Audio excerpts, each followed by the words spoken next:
जिहादाच्या विरोधात जे आहे ते गोपीचंद पडळकर आणि जगतापाने जो रॅली काढली होती त्याला पोलिसांनी अडवली।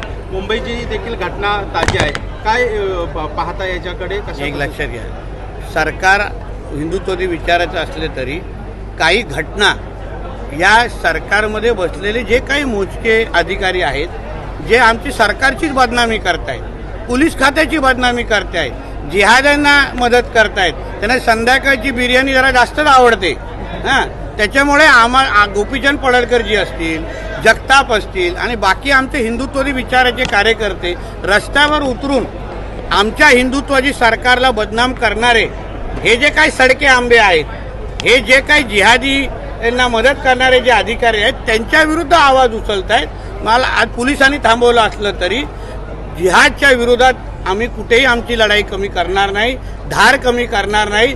जेवढे आम्ही आमचा महाराष्ट्र आज देवेंद्र फडणवीसजींच्या नेतृत्वात जिहाद मुक्त केल्याशिवाय स्वस्थ बसणार नाही।